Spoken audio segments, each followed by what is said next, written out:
This isn't my house. Those aren't my kids. I'm not dad. You're not my wife. The film begins with Jack and Kate standing close together at JFK Airport, their arms wrapped around each other in a tight embrace. They have been in a relationship since their college days, but now they are about to separate. I have a really bad feeling about this. Jack is leaving for London to begin a 12-month internship at Barclays, a prestigious financial firm. Kate is afraid that if he boards the plane, their relationship will end. Classic rom-com setup, except this ain't no Meg Ryan movie. Jack tries to reassure her. He reminds her of their carefully planned future. She will attend the best law school in the country and later secure a high-profile internship. But Kate is not thinking about careers or plans. She only cares about their love and wants him to stay. You want to do something great, Jack? Let's flush the plan. Jack leans in, kisses her gently, and tells her that their love is strong enough to survive the distance. With one last look, he turns and walks toward the boarding gate, leaving Kate standing alone and crying. 13 years pass, and we find Jack waking up in a luxurious penthouse apartment next to a woman named Paula. He stretches and asks if he can see her again that evening, but Paula reminds him that it is Christmas Eve and she will be visiting her parents. I have to go visit my parents out in Jersey. Jersey? Shortly, Jack shrugs, gets dressed, and heads out. In the elevator, he greets his neighbor, Mrs. Peterson, who smiles politely at him. You don't have to stop singing on my account. Oh, it's because I'm shy, Betty. Downstairs, the doorman Tony wishes him a good morning. Jack, always the businessman, quickly gives Tony some stock market advice before stepping outside. He climbs into his sleek black Ferrari and speeds off toward his office. Because of course the universe rewards heartbreak with a Ferrari. Jack is now a powerful executive, the head of a Fortune 500 company. In a high-level board meeting, he discusses trading strategies and how to handle major corporate clients. He then notices that one of his directors, Alan, seems distracted. When Jack asks for his opinion, Alan admits he is thinking about his family. He had promised to be home for Christmas Eve dinner. Jack smirks and tells Alan that he might have tunnel vision, but this deal is too important to lose focus. But in 2 days, we're going to announce one of the largest mergers In just 2 days, they will announce the largest corporate merger in U.S. history. When Alan apologizes, Jack laughs and tells him he should be excited, not sorry. This year's Christmas bonus will be a check worth billions. You know why? Because my gift comes with 10 zeros. The meeting ends at 8:30 p.m. and Jack's assistant informs him that someone named Kate has been trying to reach him. Jack pauses for a moment, surprised. Kate Reynolds was my girlfriend in college. I almost married her. He explains that Kate was his college girlfriend, the woman he almost married 13 years ago. His assistant raises an eyebrow, amused at the idea of him settling down. We're standing at the airport saying goodbye, and she asks me to stay. She offers to call Kate back, but Jack stops her. He does not want to reopen old emotions. Translation: I am emotionally constipated, but in a tailored suit. Just then, Peter, the company chairman, walks in. Jack asks him what he should do if an old girlfriend contacts him. An old girlfriend calls you out of the blue on Christmas Eve. What do? Peter chuckles and gives him blunt advice. Cut ties immediately, just like taxes. An hour later, Jack leaves the office, nodding at Frank, the security guard, on his way out. Instead of driving, he decides to walk home. Along the way, he stops at a small convenience store to buy eggnog. While Jack is inside the store, a disheveled man bursts in, waving a lottery ticket worth $238. 14, 16, 49. That's a winner, son. The cashier examines it suspiciously and refuses to pay. Frustrated, the man pulls out a gun and threatens the cashier. Oh my God! Check. Jack, always the negotiator, steps in. He offers the man $200 cash for the ticket, allowing him to walk away with a quick profit. The man agrees, and they both exit the store. All right. Yeah. Before leaving, Jack warns him against using violence and suggests he seek help. The man gives Jack a strange look and mutters something cryptic that Jack brought upon himself before disappearing into the night. Okay. You brought this on yourself. All right, now it's giving National Treasure, but emotionally cursed. That night, Jack returns home and goes straight to bed. But when he wakes up the next morning, something is very wrong. A woman is lying beside him, her arm draped over him. At first, he does not recognize her. but then he realizes it is Kate. Before he can react, two young children burst into the room, jumping on the bed. The little girl giggles and calls him Dad. Plot twist? And no, this isn't a Nicolas Cage body swap movie. Or is it? Lord, I don't know. We'll have to go see his cousins. Jack's heart pounds in shock. He leaps out of bed, panicked, and rushes downstairs to leave. At the door, he runs into Kate's parents. Confused, he demands to know where his Ferrari is.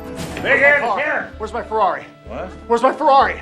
They look at him strangely and say they did not know he owned one, but they offer him their Cadillac instead. Jack drives back to New York City, relieved when he sees Tony the doorman standing outside his apartment building. But when he tries to enter, Tony stops him, insisting he does not live there. Jack is furious. He argues, but Tony stands firm. Jack Campbell, Penthouse C. What's the matter with you? Moments later, Mrs. Peterson walks by and Jack turns to her for help, but she does not recognize him. When they threaten to call the police, Jack backs off and drives to his office instead. But when he arrives, Frank, the security guard, refuses to let him in. The building is closed, pal. You have to come back tomorrow. Jack insists he is the company president and points to the board members' names on the wall, only to freeze in shock when he sees Alan's name where his should be. As he stumbles back onto the street, he spots a mysterious man driving his Ferrari. That's my car! Hi, Jack.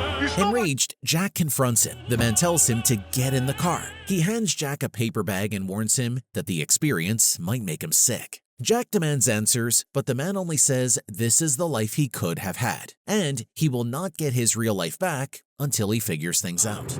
This is a glimpse, Jack. A glimpse. You want to talk turkey? Let's talk turkey. How much money?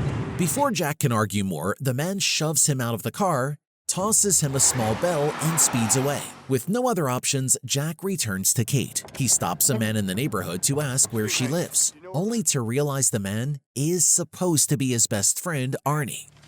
Where you been?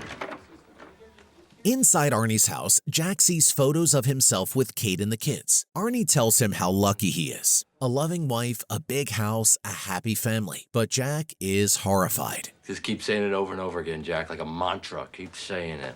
He goes back to the house where Kate hugs him, then scolds him for disappearing. Jack insists he was in New York, that he does not have a family. Kate rolls her eyes, tired of his excuses. Jack then shakes the mysterious bell, hoping for a miracle, but nothing happens. Instead, his daughter calls him downstairs. Kate reminds him that he missed the kids opening their Christmas presents. You missed the whole thing. The pancakes and the presents. Jack apologizes and she tells him to get ready for the Thompson party, an event he supposedly loves. Jack searches the closet but finds only cheap, outdated clothes. At the party, Evelyn Thompson flirts with Jack, making him uncomfortable. So, like the dress? Oh, it's lovely. No, thank you. I'm fine. Oh, come on. As soon as I put them down, you're gonna grab a couple. When they return home, Kate tells him to walk the dog, something he does reluctantly. From stocks to schnauzers, Jack's job titles just keep evolving. The next morning, Jack is woken by a crying baby. Hello? He bangs on the bathroom door, asking Kate what to do. She reminds him it is his day to handle the kids. Jack has no idea how to change a diaper. From Wall Street to wipe duty, talk about a market crash. His daughter Annie helps him and then says he cannot be her real dad. You're not really my dad, are you? Jack agrees. He tells her he does not know where her real dad is, but he is sure he will return soon. Annie climbs onto a chair, examines his face, and says aliens must have made him look like her dad. Then she asks if he can make chocolate milk. Jack thinks he can manage that. She grins and says, "Welcome to Earth." Later, Annie shows him where to drop off her little brother Josh at daycare. This is where babies go in their pants at work. Check. Then Jack takes her to school. Before she leaves, he asks where he works. Annie looks at him like he is crazy. "You sell tires at Big Ed's." Jack drives to Big Ed's tire shop, owned by his father-in-law, Ed. He walks in and asks an employee where his office is. Do I have a private office somewhere in the building? The man points to a small, messy room. Inside, Jack sees photos on the wall. Photos of a life he never lived. Then it hits him. The Jack in this reality never boarded the plane to London. He stayed with Kate. What are you smiling about? At night at home, he lays in bed and watches the TV news announcing the biggest corporate merger in history, the deal he was supposed to make. Join forces in a massive $122 billion stock. Jack yells at the TV, furious that someone else is taking credit for his work. Imagine being mad at a version of yourself, doing exactly what you used to dream of. Existential much? Suddenly, Kate walks in smiling. She turns off the TV, saying the kids are asleep. Hey, I was watching that. Please leave my socks alone. She climbs onto the bed, kissing him. Jack stops her and tells her how beautiful she has become. God, you're beautiful. She blushes and goes to change into something nicer. But when she returns, Jack pretends to be asleep, his mind racing, trying to figure out how to get back to his real life. The next day finds Jack and Kate browsing through an upscale clothing store. Jack tries on a sleek, well-tailored suit that fits him perfectly. Might want to take an inch out of the back. Kate admires how handsome he looks in it, her eyes lighting up with approval. However, when she flips over the price tag and sees the $2,400 price, her expression changes to disbelief. She immediately tells Jack the suit is far too expensive, that buying it would be ridiculous. No. Jack stubbornly insists he wants to purchase it anyway, leading to a heated back and forth between them. I dropped the kids off, spent 8 hours selling tires retail. I could have been one of the richest Forbes. How could you do this to me? Their voices rise slightly as they argue near the dressing rooms, drawing glances from other shoppers. After several minutes of tense discussion, Jack finally relents with a sigh, hanging the suit back on the rack without purchasing it. We'll get a funnel cake. It'll be the highlight of my week. In the car afterward, Jack apologizes for their argument. As they drive through quiet suburban streets toward home, their conversation turns reflective. Kate reminds him how their life together unfolded, the unexpected pregnancy that changed everything, how Jack performed CPR to save her father Ed during his heart attack, which led to Jack working at Ed's tire shop, and eventually their move to this house in the suburbs. We had a lot of good times, didn't we? Jack listens quietly, piecing together how different choices led them to this life. The following afternoon, Jack joins his neighborhood friends for their weekly bowling night. Though he expects to be naturally skilled at the game, his throws consistently miss their mark, sending balls into the gutter more often than not.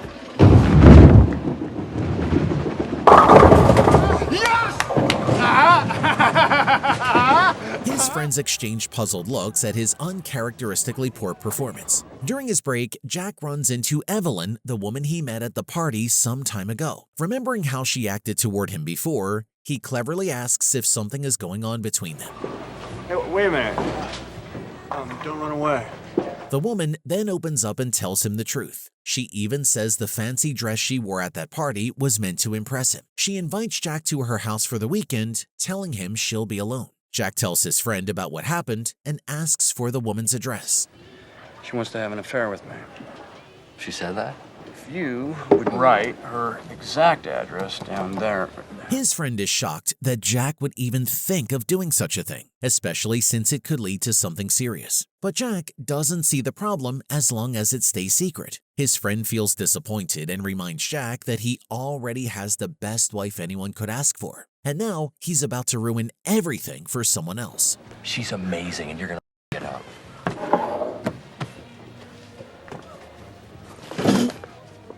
When he returns home that evening, he discovers Kate has eaten the last piece of his favorite chocolate cake that he'd been saving. This sparks a playful chase through their house, with Jack pretending to be angry as Kate laughs and dodges his grasp. They eventually collapse together on the staircase, sharing affectionate kisses in the dim hallway light. However, as things heat up and the two are about to take it to the next stage, Jack fails to say the special phrase that always puts Kate in the mood for love. She abruptly grows quiet and distant before leaving the room. Sweeping me off my feet.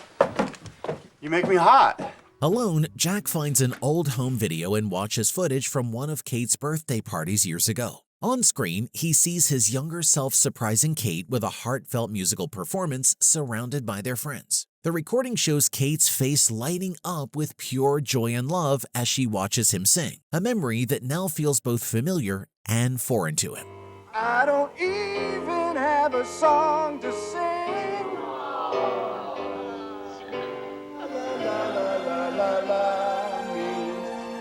Early the next morning, Jack wakes to the sound of baby Josh crying. He sleepily prepares a bottle and feeds the infant, rocking him back to sleep. Returning to the bedroom, he finds Kate sitting up in bed holding a beautifully wrapped gift. Happy anniversary, honey. Now listen. She eagerly hands it to him, her eyes shining with excitement as she urges him to open it immediately. Jack tears open the wrapping to discover the expensive suit from the store, now purchased as his anniversary gift. His face lights up with genuine surprise and appreciation. But when Kate looks at him expectantly, waiting for her own gift, Jack's stomach drops as he realizes with horror that he completely forgot about their anniversary. You forgot. The joy drains from Kate's face, replaced by visible hurt. Jack quickly promises to make it up to her, though the damage is already done. That afternoon, as Jack prepares chocolate milk for Annie, the observant little girl mentions that she should have warned him about the anniversary. She explains that her father always gets something special for her mother on this day. Like what? One year he had a star named after her. Jack asks Annie if he ever took Kate into the city, and the little girl's eyes light up at the suggestion, declaring it a wonderful idea. Did he ever take her to the city? That evening, Jack surprises Kate with reservations at an elegant Manhattan restaurant. They sit at a candlelit table, enjoying exquisite dishes as soft piano music fills the air. Jack, who used to eat at this restaurant when he was rich in the other world, confidently orders a few special dishes. He tries to order a costly bottle of wine, but Kate stops him, saying $800 is too much. So he switches to 2 regular glasses of wine. When a romantic song begins playing, Jack stands and offers Kate his hand to dance. You want to dance? Though she initially protests that people don't dance at such a formal establishment, Jack insists, leading her to a small open area near the pianist. Soon, they're swaying together, the music wrapping around them as other diners watch with smiles. The pianist nods approvingly, playing with extra feeling as Kate rests her head on Jack's shoulder. Later, over dessert, Jack opens up about his strange feelings. He confesses that he often feels like he's living someone else's life, that the confident man who carried the Wall Street Journal everywhere seems like a different person. To his surprise, Kate admits she sometimes feels similarly uncertain about her own path. I don't have it all figured out. Me neither. Can you imagine a life where everything was just easy? When she asks about what he is sure about, Jack doesn't hesitate before answering that he's absolutely certain there's nowhere else he'd rather be than right here with her. After dinner, they check into a luxurious hotel suite where Jack holds Kate close, whispering how much he still loves her after all these years. My God, all this time, I never stopped loving you. Somewhere in an alternate timeline, corporate Jack just lost another billion-dollar deal and doesn't even care. The depth of his emotions surprises even himself. In the following days, Jack finds himself genuinely enjoying time with Annie and Josh. When Kate kisses him goodbye before he leaves for work each morning, he notices he's actually beginning to take pride in his job at the tire shop. The simple routines of work and family life start to feel comforting rather than confining. One afternoon, Peter, Jack's former boss from his corporate life, arrives at the tire shop with a flat. I seem to have some sort of a blowout here. As Jack repairs it, they fall into conversation about business. Jack casually mentions how the recent multi-billion-dollar merger could have been valued at $130 billion instead of $122 billion, with different negotiation tactics. Peter's eyebrows shoot up at this insight from a simple tire salesman.